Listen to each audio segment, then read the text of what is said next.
CashFlow Diary Podcast, episode 321. Welcome to yet another exciting episode of the CashFlow Diary Podcast, the podcast that teaches you insider tips, tactics, and strategies for creating leverage streams of cash flow into your life. Learn from top-performing entrepreneurs, business owners, investors, and thought leaders from across the globe as they share their secrets to success. Like what you learn on this and other CashFlow Diary podcast episodes? Go to learninvestingnow.com and sign up to receive powerful tips and information that will help you succeed as an entrepreneur and investor. Now, here's your host, investor, entrepreneur, business owner, educator, speaker, author, and master facilitator of Robert Kiyosaki's cash flow game, Jay Massey. All right, ladies and gentlemen, welcome to another episode of the CashFlow Diary Podcast. I'm your host, Jay Massey, and I'm glad that you're here today because we're going to talk about something that I don't think we talk about enough. See, a number of you have been out there doing your thing for a little while. You have figured out what you are supposed to do, what your business is. It has matured. You have been knocking it out of the park for a while. However, while things may be great in the business, you haven't thought beyond the business, or you're not sure how to get beyond the business when it comes to your finances and money, or maybe there's a charity out there, or 2 or 12, that you'd like to contribute to, and you're just trying to figure out how those pieces can fit together. And today I have with me someone who can help you and I do those very things. So you should be a little bit excited because now we're going to talk about not just how to make money for you, but how to make sure that you leave money behind in the same way to go on and keep doing the great things that you're doing. I have with me today none other than John Bowen. He's the co-founder of AESNation.com. It is a rapidly growing community of entrepreneurs dedicated to accelerating their success while making a difference in the world. He also has a podcast, Accelerating Entrepreneurial Success, is the name of the podcast, by the way. And what you want to hear are some of the unique things that he does. In fact, he has a business model that I've actually never heard of before. He is that person. Have you ever seen a financial planner and go, I wish I could get a quote unquote second opinion of him or her? Well, he's the guy that can help you figure that out. He's the guy that has the ability to help you figure out how to build your wealth, like I said, beyond and outside of your business. And what's really cool is that he coaches many financial planners along and across the globe. And what's interesting is that today he's going to share that wisdom with you and I. So let's get started. John, you there? I am indeed, Jay. That was a great introduction. Thank you. Thank you. I'm glad that you are here taking the time to take your, I will say, easily decades worth of wisdom, and we'll try to get it all out in the time that we have. I don't know how successful we're going to be. Do you think we can condense like decades into minutes? Well, we can indeed. There's been a lot of hard-learned lessons. We don't have to go over all the hardest learned. Just go out with the solutions. Got it. I like it. So this being your first time here, I tend to ask everybody the same question the first time that they're here. Are you ready? I am very ready to help inspire your listeners to really making an impact for their families and their communities. Excellent. And themselves. Excellent. So I tend to look at today's entrepreneurs. Of course, you are one, like yesterday's superheroes. So, you got Superman, you got the Hulk, you got Black Widow, Wonder Woman, etc. And I think entrepreneurs and superheroes have a ton of things in common, chief among them. Occasionally we get dressed up. We put on our capes and tights and masks, and we go out there and we use our special powers to help our customers and provide quality products and services, et cetera, et cetera, et cetera. I also think that just like superheroes, entrepreneurs also have a beginning, meaning before Spider-Man was climbing walls, he was just kind of taking photos and doing his own thing.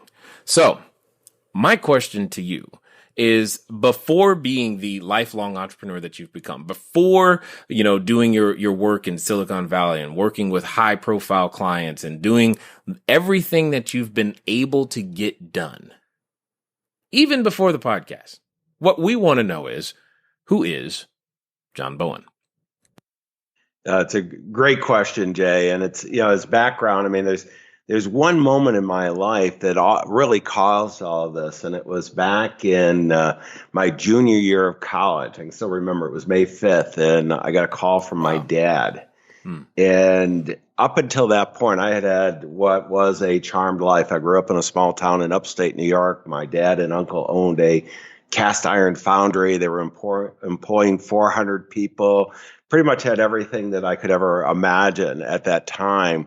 And, life was good. And other than my father kept on giving me the bad jobs, he's kind of grooming me to take over the company in his mind. And whatever the worst job was, and I can still remember in the middle of a winter storm, taking pig iron bars, putting it in a wheelbarrow and wheeling it over to be melted in the cupola, to jackhammering, melting iron on the side. And it progressively got a little better, that I was hoping this summer I was going to get a call from the summer job. I was going to get a call from my dad telling me that I was going to finally get an air-conditioned office job. Kind of a high-level aspiration. And get the call, and my dad says, son, I've got some bad news. The foundry's going to be going under. Your uncle's going to stay and wrap it up. I'm going to be going out looking for a job, and your mom and I have decided to get a divorce, and you don't have a summer job. And wow. Yeah, I mean, it was just, you take a step back, and I can still see myself, in that moment, Jay. And what came out was, I asked my dad, are you going to be okay? And it was a long pause, and he said, I'm not sure. It was at that point to see, someone who had been, relatively successful. Certainly in our community, we were a very successful family, and then have it blown away in really, overnight. And it didn't need to have happened. Had my father had the right advisors, all his money was in the business. The same with my uncle, and it created an awful lot of turmoil. Had he had the right advisors, the right framing, he could have weathered that storm. And it was at that point I really decided to be a financial advisor, and I wanted to work with people so that would never happen to anyone else, Jay. And that's really what I've dedicated my. I'm 61 now. I've done that for my entire professional life, and keep on making a difference. Interesting. Okay. I like this, because that's almost like true superhero. Everything's going fine, and then tragedy strikes and you decide to do something about it. I find it interesting that, so you grew up in a family of entrepreneurs. Did you, other than working for your dad, did you ever work for, another company? Well, I did. I had two large company experiences. One, I worked for IBM in between grad school, and it was a great job because I met my wife of 36 years there. So I always have fond memories of IBM. And I was a pilot in the Navy. But beyond that, I've always started my own businesses. I was just starting a financial one, and also learning as a young man how to do acrobatic flying. And not surprisingly, Navy recruiters hang out there and say, hey, you don't even have to pay for this. We'll pay you to come do it, type thing. Nice. Now, so a number of people oftentimes experience a little bit of trepidation when transitioning from the, we'll say, corporate lifestyle to doing their own thing. Where did your courage come from to be able to make that transition? Yeah, Jay, I think I probably wasn't smart enough to know any different. I had been raised in a family that's what you did. My mother was fairly entrepreneurial as well, and we, I just did that. I did find, it was great training at IBM. It became very clear that I wasn't a corporate guy, and I knew, the benefits. I mean, some of the times that we don't think about this, Jay, is that, I do a lot of research. I've got a bunch of PhDs working with me for our various businesses. And, I look at the population in the U.S., and those come back to what we're talking about here, but, 320 million people, about 120 million households, of which 7 million households have over $1 million of financial assets. And what's interesting in our research is 1 out of 3 of those households are headed by a business owner. Mm. But where it really becomes very interesting when you look at having 5 million of personal wealth now outside of a business, it's 3 out of 4 are business owners. And then when you get to 25 million, it's 9 out of 10. So I've always known, just from the groups that I've met, all throughout my life, that business owners really have tremendous freedom. They have, the freedom from money when they're successful. They have freedom of time. They have the freedom of relationships. They have the freedom of purpose. Now, one of the challenges is we've got to structure our business so that we can accomplish all that. But having seen that and tried some of the core, I've sold a few businesses where I was then CEO of a large business. Mm-hmm. And other than staying through the earnout, and one day I didn't stay. And even, I had, all kind, I was doing investment banking, kind of the high end, private jet, all that kind of stuff. And what you find is, that why that's out there. And one of the greatest beauties that we all have, Jay, and you're doing this too, is we get to, we're not in business for more business. We're in business to build and support the quality of life that we want for ourselves and our enlightened self-interest, but for all stakeholders. We've got to take care of our clients. We've got to deliver tremendous value, our teammates, employees, our partners, any shareholders that we have. But geez, if we do it on purpose, we can really accomplish some amazing things, which includes, building this personal wealth so you can really do, make a difference, not because of greed, but make a difference, for the family that you love, the causes that you care about. Indeed. And this is part and parcel, very close to my heart, because part of the reason, one of the things that, and again, I don't think I've ever shared this, but what happened for me a number of years back was I called myself retiring. I got really bored. I'm like, dude, I got to do something else. And that came out. What came from that was teaching. And then I was hanging out with some of the rich dad advisors, and I was asking, I was like, I don't have a motivation to do another deal, specifically because it's like, it's just going to be more money. And what they shared with me was like, well, why don't you just do a deal and give the money to a nonprofit or a charity? And I was like, now I have something to work for again. And it made me excited, to keep helping other people and to make things continually happen. However, there's something that you said that I want to make sure, because you said it so quickly, and it's mostly because you're so familiar with the statistic and the numbers. I think we often forget, things like this. And I think it was really, really important. I just want to make sure I understood it correctly. You said so there's 320 million households in the U.S. That's what I heard. Yes. The 320 million people approximately. I'm rounding all the numbers off, obviously. Sure. And that was 120, which means that's 120 million households. That's correct. Okay. And of those 120 million households, 7 million of them have $1 million worth of investable assets outside of their business. Did I understand that correctly? That's correct. Okay. So 7 million have 7 million of them have $1 million of investable assets. And of those 7 million, 1 in 3 are business owners. Yes.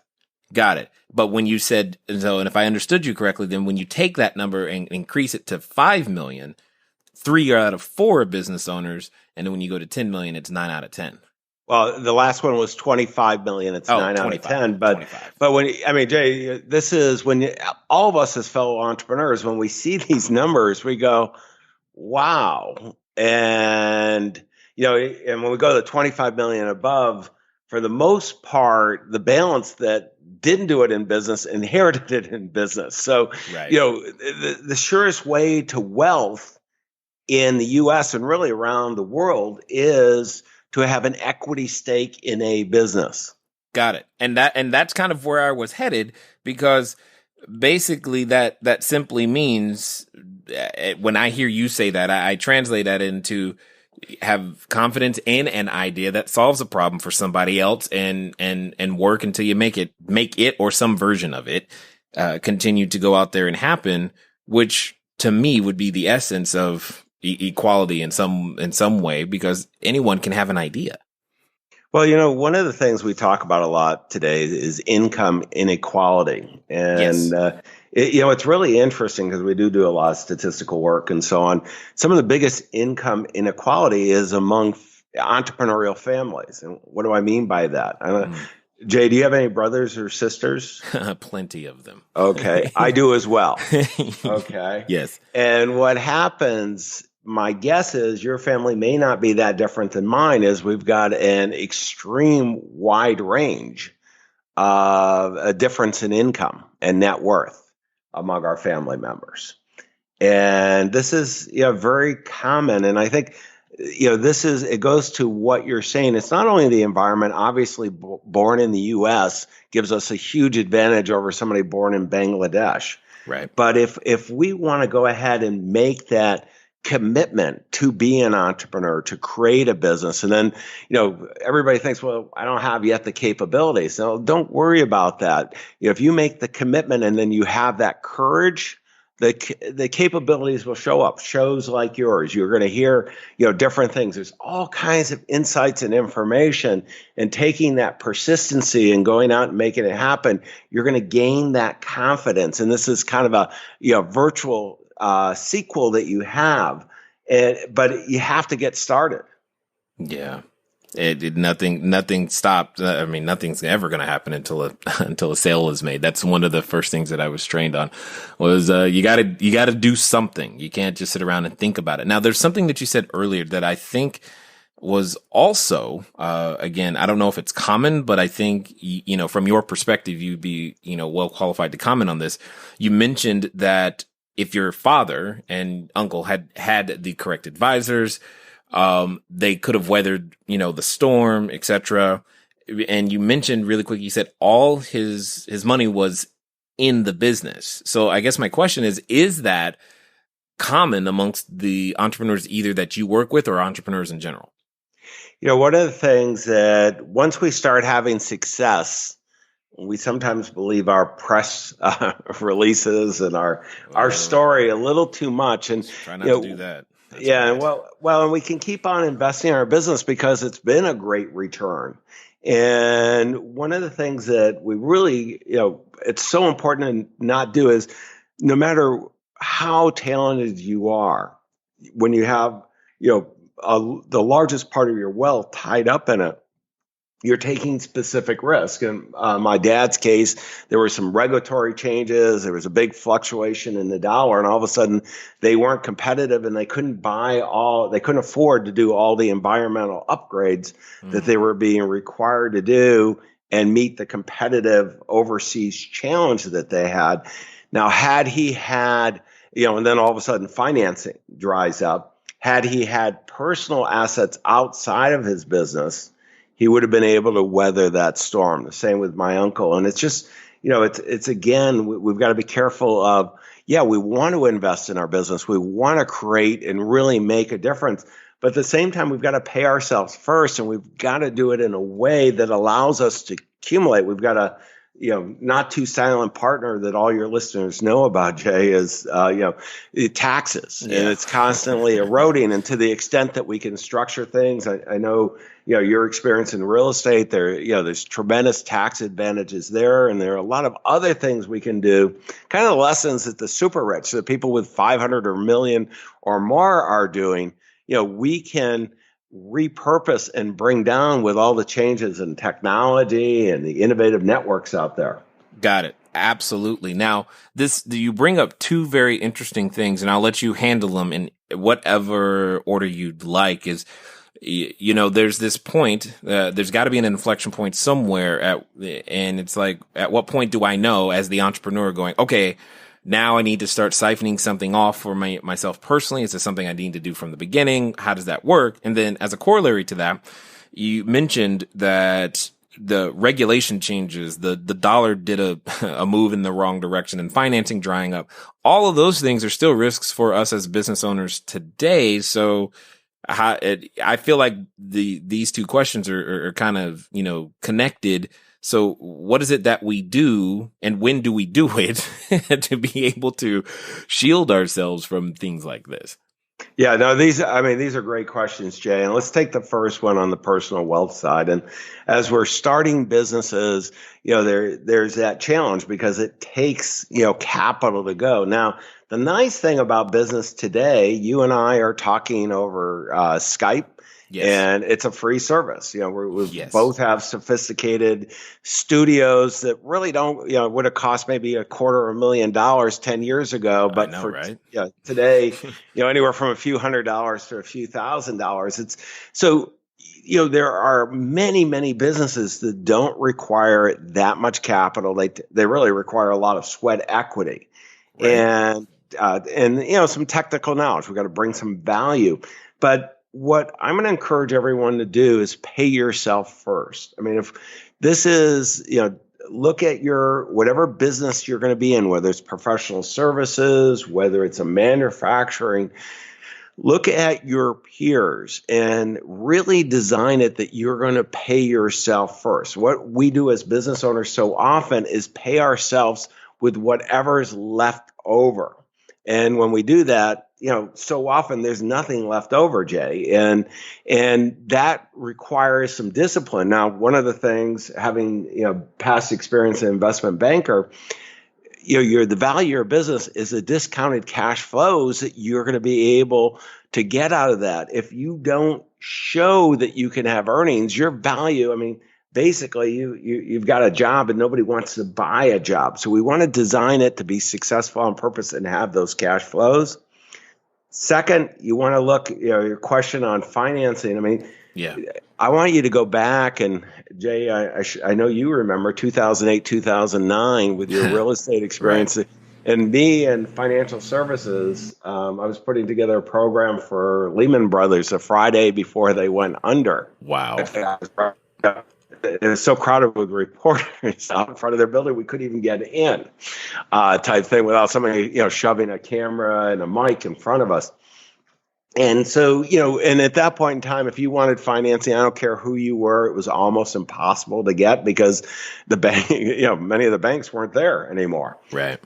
And so this is why we want to build up personal, we want to do scenarios on our businesses. We always hope for the best, expect the worst. 2008, 2009 is probably a realistic scenario that we want to design our business and our life so that we can weather through that. And the only way we can is to build up our personal wealth. Got it. Now, is there because I know someone's thinking, okay, John, I want to do some of this, but I'm trying to figure it out, especially someone who's maybe trying to get a valuation on their business. They're like, well, how much do I take? How much do I keep? Is there a rule of thumb when it comes to paying myself first? I mean, what would you typically coach someone who's, say, thinking about, they want to take some action on what you're saying, but they don't know exactly what that first step is? Now, be careful as you listen to this episode, because there could be I've heard this before going on in the back of your head. And if you have heard this before, here's the real question. What'd you do about it since the last time you heard it? And if you're hearing it again and you haven't done something about it, that's called a clue. So do something. Be prepared to take some measurable action towards seeing change so that the next time you hear advice like this, it's like, oh yeah, I already did that. And it's more of a checklist. Speaking of checklists and looking for things to do to go out there to make business happen, why don't you pick up a copy of the book, Cashflow Diary, 10 Steps to Creating Wealth in Any Economy. Just go over to cashflowdiary.com/free book. Again, that's cashflowdiary.com/free book. Pick up a copy, read the copy, do what the copy says. Now, let's get back to the rest of the story. The very first step, Jay, would be if you needed to replace, if I were going to hire somebody to replace me in my businesses, or you were going to hire someone, we would go out and look at the marketplace. And it wouldn't have anything to do with our profitability or lack thereof. It's going to be, what is it going to cost to have that person? I see. And ideally, I'd like to see that you pay yourself for what it would be for a job. That would be the ideal world. Got it. And then, to the extent that you can have because, you're delivering a job, but you're the venture capitalist. You're funding your business too. So there has to be a return on that. So what, it'd be nice.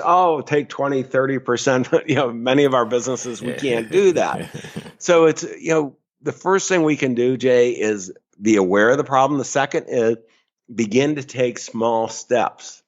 And, 1%, 2%, 3%, whatever you can do, start doing it. Get that discipline. And it's going to be amazing when you start on this journey and you start accumulating wealth, how big a difference it's going to make. Got it. So in your time working with entrepreneurs, because this is, I bet you we're gonna be talking straight to some people on this one. What would you say are some of the things that get in the way of an entrepreneur being willing to do exactly what we're talking about right now? Like what stops us? What prevents us? Why isn't it done more frequently if this is such a huge issue?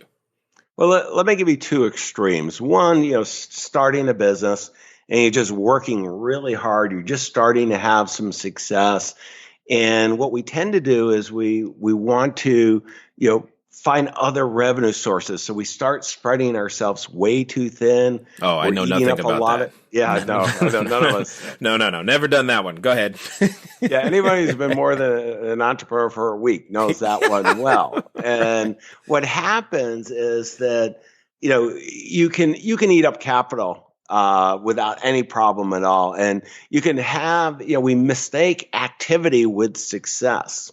And this is where it's so important to really have the financial models and keep track of where you are and be disciplined that you're going to have, X amount that you're paying yourself first. I mean, you'll have setbacks. You're going to have some wins too. And, but go ahead and doing that discipline. And what we find, Jay, that's the biggest problem is the discipline part. Then the other side is you have so much success, you go, it's going to continue forever. And I'm going to just keep on investing in this. I'm going to make even more money. And lo and behold, nobody gets through life unscarred. Right. Something happens. Yep. I did that one. I did that one a few years back. Wasn't pretty, but we got through it. So yeah, I think I know exactly what you're talking about there. I remember that mindset because it feels like what can go wrong in that moment. You're like, I keep doing deals. Everything's going in the correct direction. And I'm sure a number of real estate investors, especially in 08 and 07, 06, who were there and around then can relate to that exact same feeling. So what would you say then for we'll call them the recovering entrepreneur? How do they prevent it? Today, do they open up an account and just start putting money in there and just go, okay, cool, don't touch it? Is it literally that simple? Well, it's almost, it's a little bit more than that. The very first thing is, I would look at what are the major concerns I have. And, I have the privilege of working with so many entrepreneurs, and I'll make available to your listeners a study of 3,500 fellow business owners. But, okay.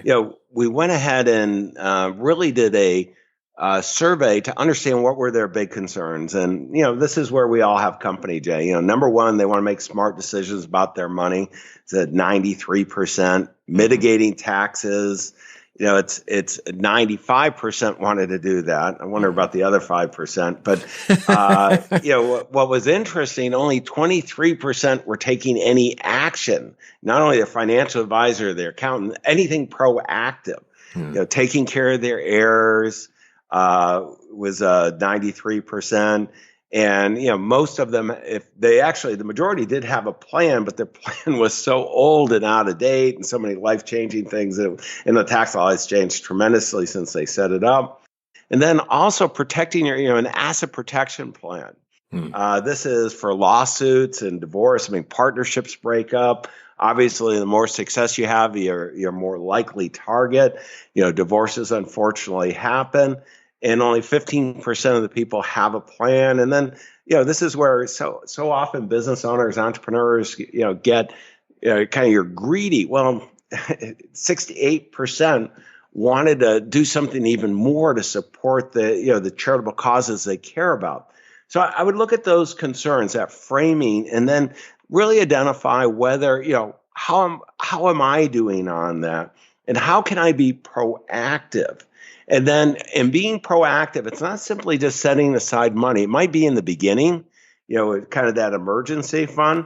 But then Sure. how can I set it aside on a tax advantaged basis? Now we're talking. Yeah, that can really provide, the ability to accumulate in a substantial amount over, if I don't need it, that's going to be, what we want to build personal wealth is to fund, the liability of life. And what's happening is, longevity. Now we got longevity risks, Jay. You and I take care of ourselves. There's all kinds of research, if we can make it the next 15 years, that most of us are going to live a high quality of life to 100, all the breakthroughs in medical.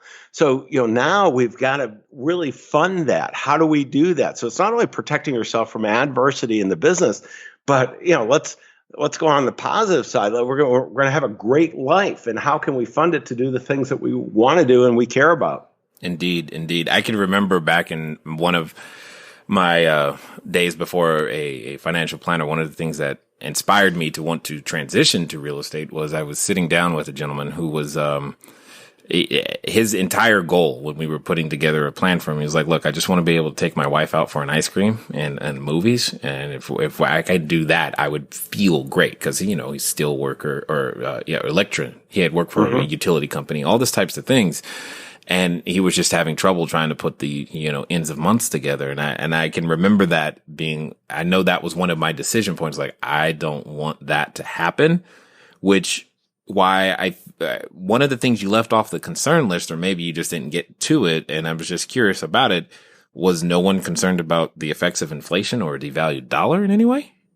Well, it's really the number one concern is making smart decisions about their money. So those are all the things. It's kind of like, the traditional retirement where most people aren't concerned, particularly business owners aren't concerned with retirement because it sounds like you tried to take some time off. When I was 45, I had a major liquidity event. We sold a business, two partners and we did exceptionally well and I didn't need to ever work again. And I tried that. And my wife got tired of me dragging her all over the world doing fun things. And 6 months in, she goes, you should really start another business. But hold on. I find it funny. And people ask me this question because I'm like, you don't understand. I got bored. I got bored. That's what happened. I was playing with photography equipment and remote controlled helicopters. And I'm just like, I got to do something. So, but most people say they don't understand how that could happen. I find it funny that your wife's like tired of traveling, but yet it's the number one thing a lot of people want to go out there and get done, nonetheless. But yes, annually we get together, Jay, and, we decide, what we want to accomplish the next year. And that goal for that year was she did not want to qualify for she was platinum on American Airlines. She did not want to qualify for any elite level ever again. That's funny. That the goal is to not fly.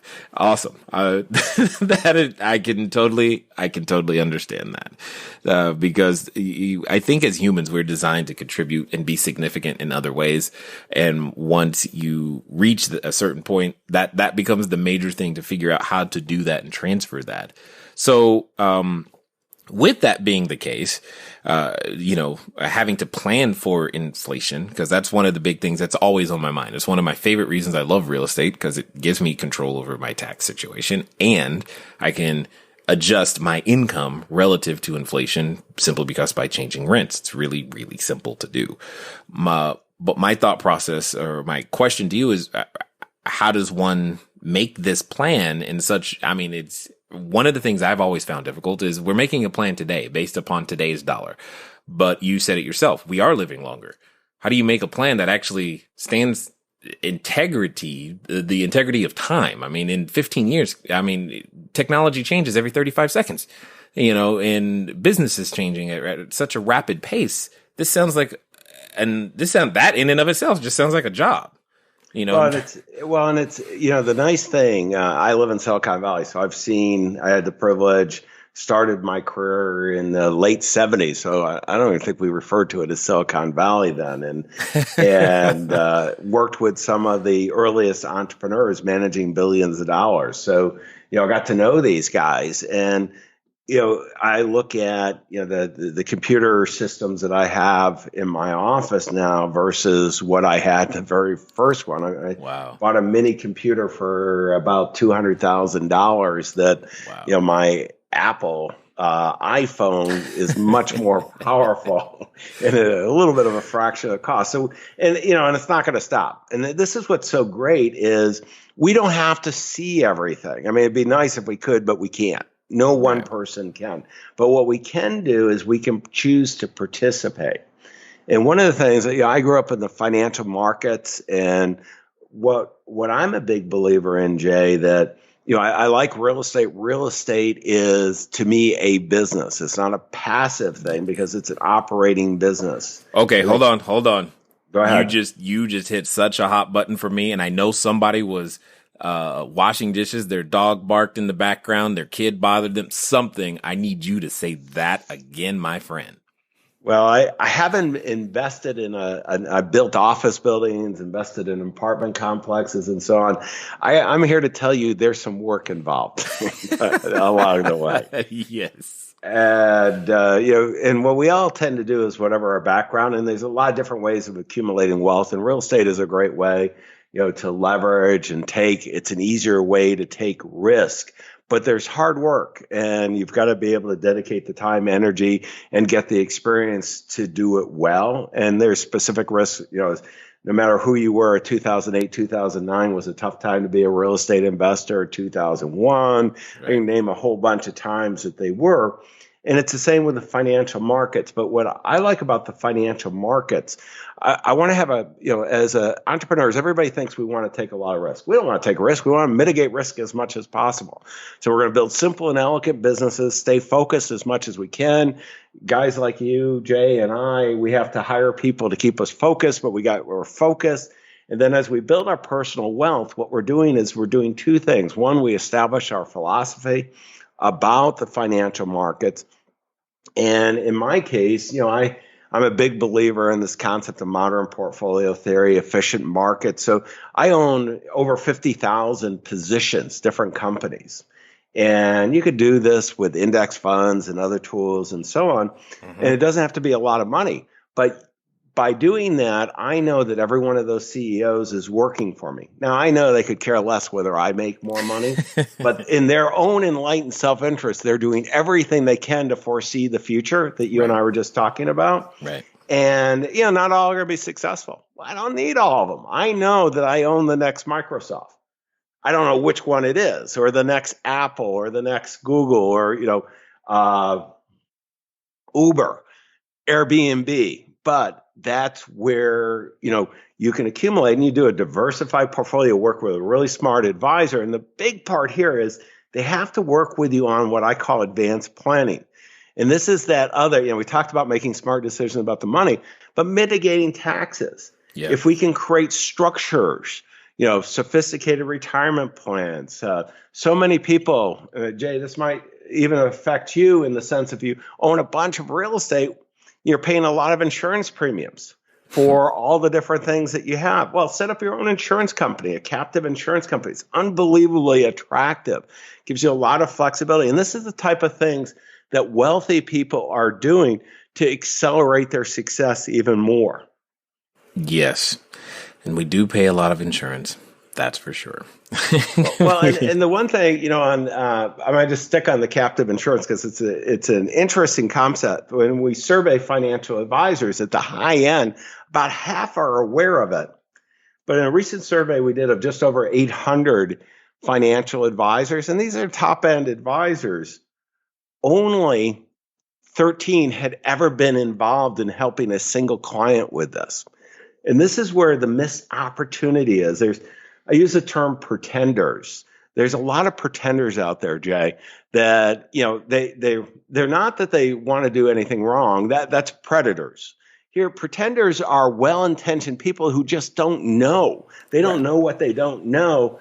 And they so quickly tell you, oh, don't do that because there's something there. But you want to work with people that actually know what they're doing, that walk the path before you, have actually made it happen and done well by doing that. Indeed. Now, I know that a number of individuals have enjoyed listening and can tell that you have a vast amount of experience, knowledge, and probably can help them. So what's going to be the best way for them to find out more about what you guys are doing and maybe connect with you guys on a deeper level? So the very first thing would be to go to aesnation.com and download an ebook called The State of the Entrepreneur. Dan Sullivan of Strategic Coach and Joe Polish of Genius Network, two phenomenally successful entrepreneurs, and I worked together and we surveyed 3,500 business owners. And what we've been talking about is in that ebook. It's a fast, quick read, and it's going to really help you accelerate your success. There's also a scorecard there about maximizing your personal wealth. So you can take a look at kind of where you are and whether you should get a second opinion. See, what we do, most of us get second opinions on the medical side. And on the survey of business owners we just completed over the last year, 41% had gotten a second opinion on the medical side, and 2/3 of them thought it was worthwhile. When we asked on the personal financial side, Jay, it was only 11% had gotten a second opinion on any personal financial.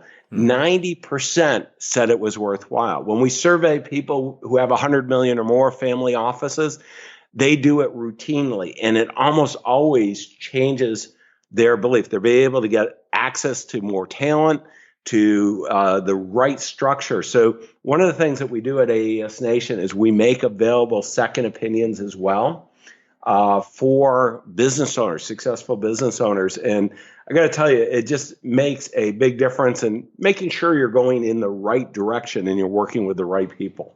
Well, and I think it makes a lot of sense. I mean, if a doctor is recommending some high-level surgery that has lots of complications and could have a strong effect on your health, it would only make sense to have that same thing from a financial perspective. And that's one of the things I find unique about what you guys are doing is you bring that to the marketplace as, hey, let's get a second financial opinion, so that you can make sure. I mean, point, counterpoint. Worst case scenario, maybe the second opinion agrees 100%, but at least you have a compared to what, and you're not flying blind or just by a single captain.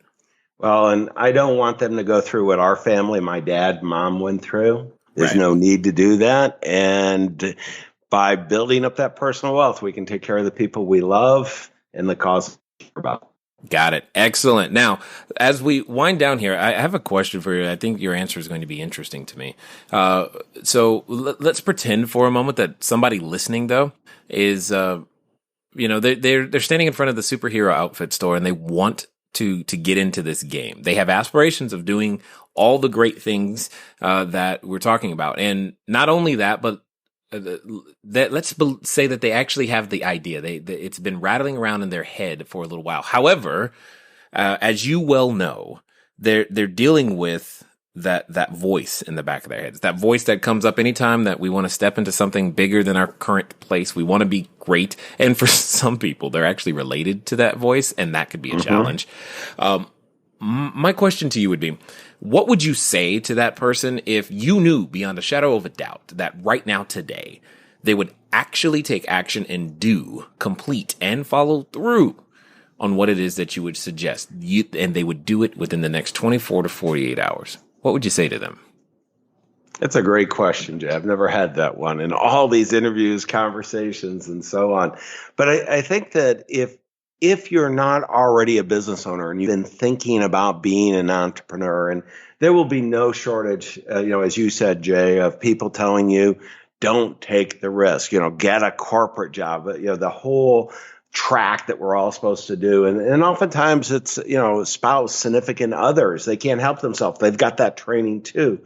What I would encourage you to do is just do it. And I'm going to break two different ones, if it's okay, Jay. One is read a book. It's an old book. The Wall Street Journal put it in the top 10 small business books ever written. A fellow, Michael Gerber, E-Myth Revisited. Michael's a good friend. He just, I think he just turned 80. I can't remember if it was 80 or 85. I think it was 80. And just really talented, very inspiring, because if you're going to be a business owner, one of the things that we make the mistake a lot of times is we have some technical knowledge. And if by reading E-Myth, it's going to show you kind of the general framing, a very simplistic framing, but business can be simple. So, the idea is that we want to move away. It's simple initially because we're ignorant. Then as we understand things, it gets really complicated. Where wealth is made is when you move to the right side of complexity and make it simple again for those people you're working with, simple and elegant. And he does that well. The second is I would get in a group of other entrepreneurs, ideally ahead of you a little bit, some type of mastermind, group that you're hanging out with. Because when you're drinking friends, your buddies, they're more likely than not going to be entrepreneurs if you aren't. You've got to get in a group. Jay, I spend $100,000 a year to be in CEO groups, mastermind groups. Right. And I don't do it because I need people to hang out with. I do it because I get great ideas, great connections, and it's been worth many, many millions of dollars to me. So I would encourage your listeners to do that as well.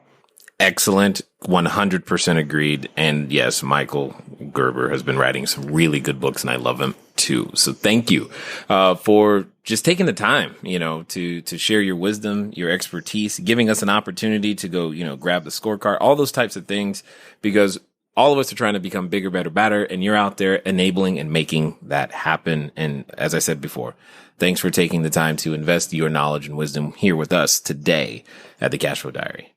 Well, thank you, Jay, and I appreciate all the difference you're making as well. All right, ladies and gentlemen, you know what time it is.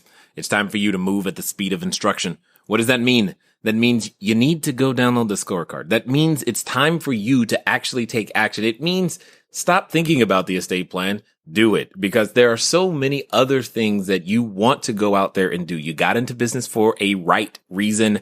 Now let's see it all the way through. I know it's uncomfortable, but so what? We live in uncomfortable. That's the definition of who we are. Go out there and make it happen. It's been fun talking to you guys today. I look forward to talking to you soon. Until next time.